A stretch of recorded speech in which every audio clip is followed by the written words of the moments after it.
I want to slam it against the wall. I hate it. If I had my way, I would destroy it. And everything's going wrong. Nothing's good. I want to quit art forever, but I have patrons, so...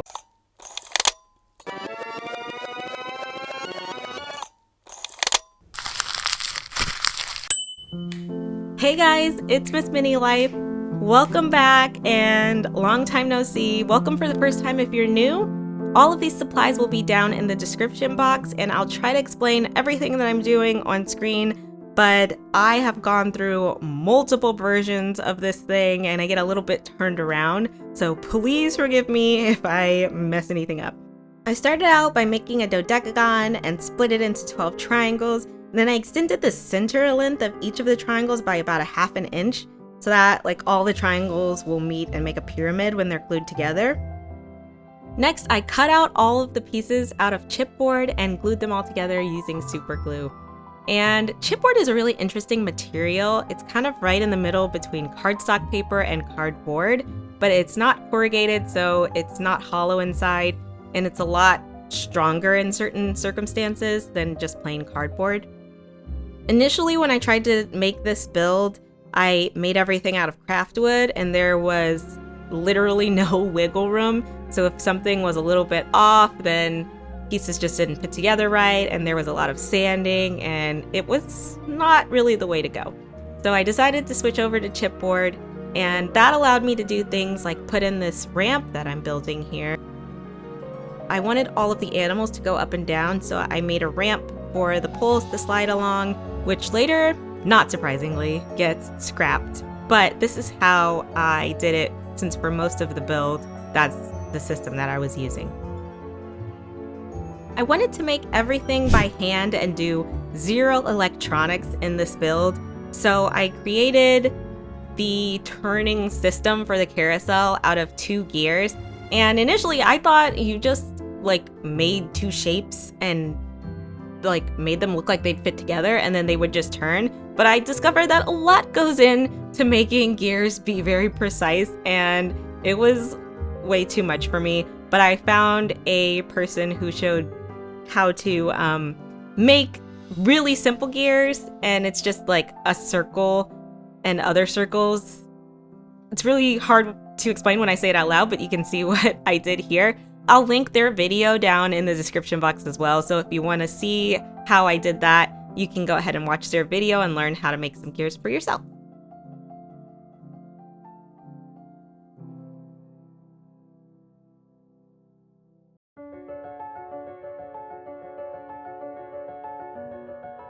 I scratched some lines into some craft wood to be the floorboards, and then I drilled holes in that so that the poles for the animals could stick through. And I made a center column and a top portion for the build, and all of that is still made using the same techniques and using chipboard.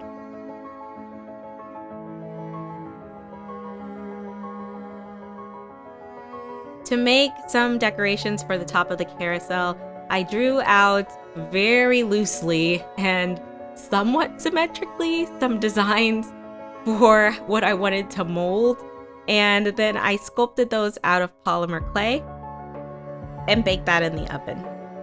Once I had a polymer clay design, I used this molding material called oyamaru. I hopefully am pronouncing that right, but it's a moldable material that you can heat up and it's reusable, and then when it cools it hardens into the shape of whatever you're trying to take a mold of. And usually it works pretty well. I think I had gotten to the point where I was a little bit sloppy because I had started the project over so many times.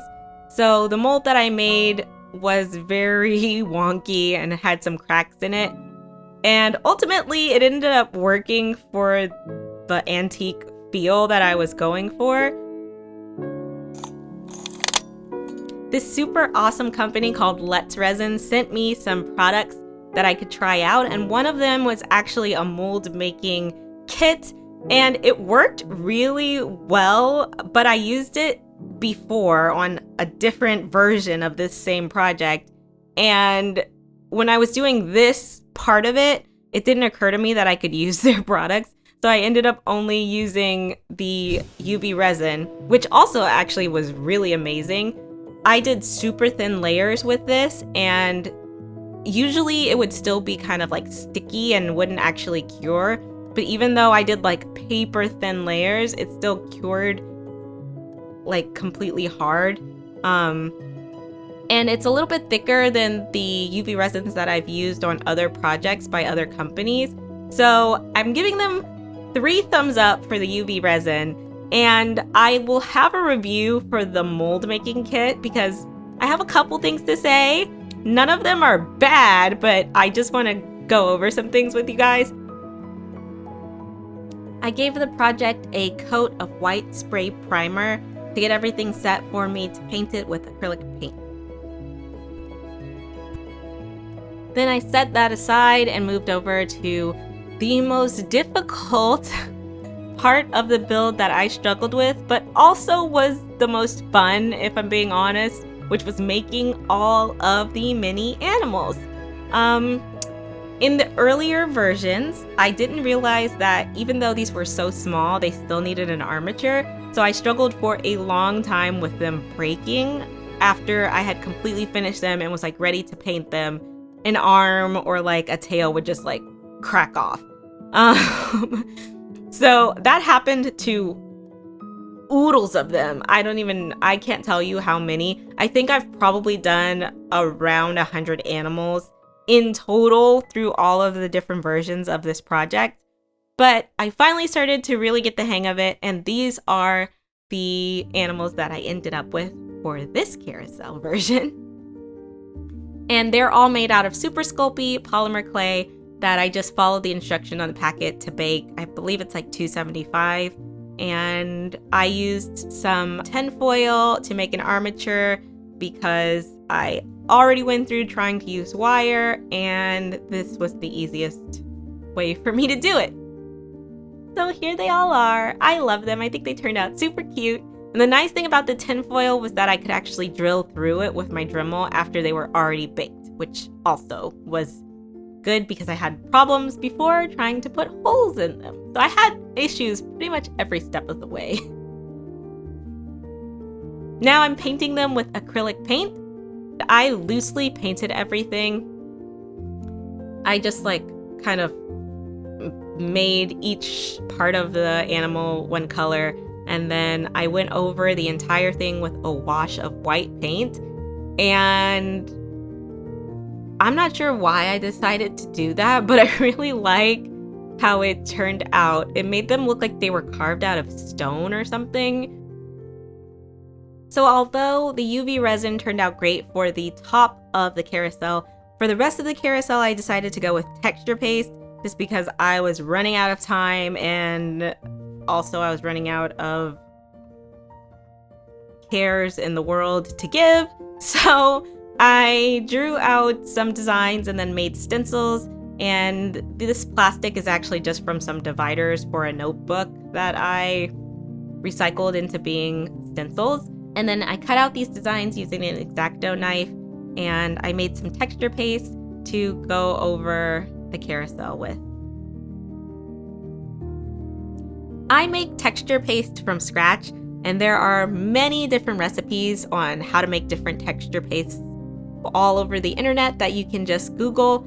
However, I wanted to try using talcum powder in this recipe that I was making for this build, and I discovered that there are ongoing lawsuits with different companies because people claim that they had baby powder with talcum powder in it, and it led to them getting exposure to asbestos. And while the companies say that's not true, they basically pulled talcum powder out of all of the products on the shelf. So now if you are trying to use any, you're gonna have to basically get it online. So I'll link what I got from Amazon down below.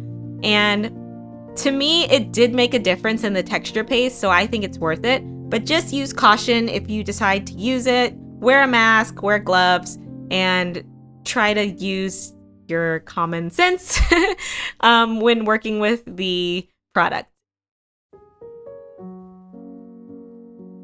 I printed out some copyright-free images online, and I pasted them onto the outside of the carousel to look like some old-timey paintings from the 18th century or something like that. I just thought they looked really nice, and I'm going around the edges with white paint and then using my stencil on top of that with the texture paste. The texture paste took about an hour or two to dry. I may have left it overnight, but it didn't take very long to be dry to the touch.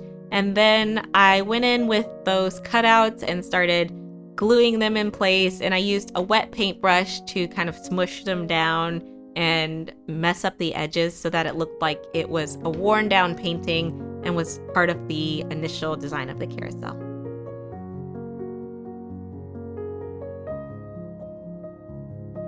My main goal when painting the rest of the parts for the build was to make it look weathered and antique, and I went over the entire thing with a very watered down gray acrylic paint to give it just a wash of gray that could settle into the recesses, and then to highlight all of the texture paint that we had put on there, I went over it with a dry brush and some white acrylic paint and just lightly highlighted everything.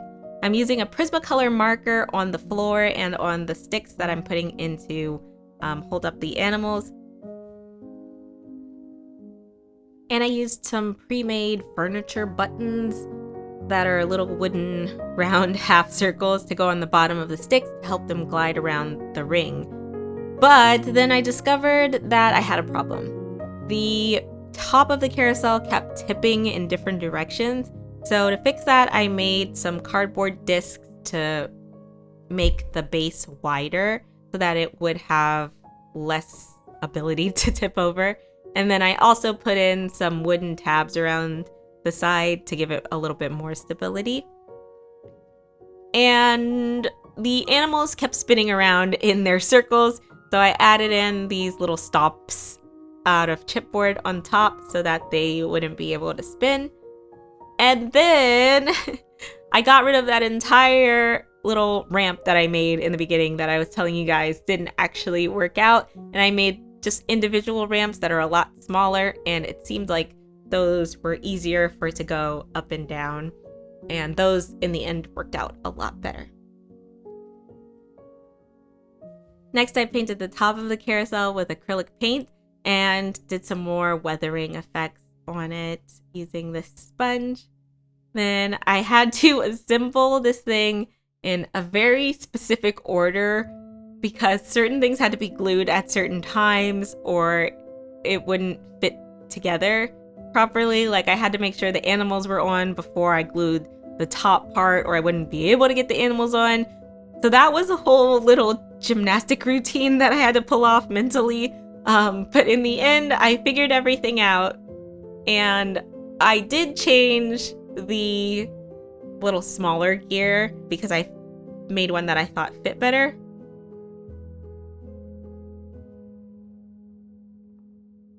Thank you to the Tier 3 patrons Ryan, Ashfred, Lori, Lisa, and Walter. Especially Lori and Walter, your comments on Patreon always made me feel better and made me want to keep going for you guys.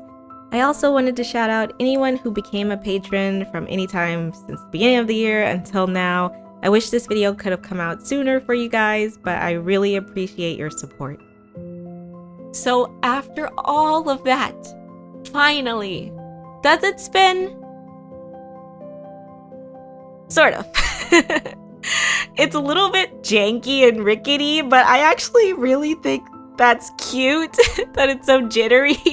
Let me know what you guys think. And have you ever had a project where you just have to work on it for like years? When you have to just take so much time to work on it, but you never gave up and you liked how it turned out? I will see everybody next time. Bye bye.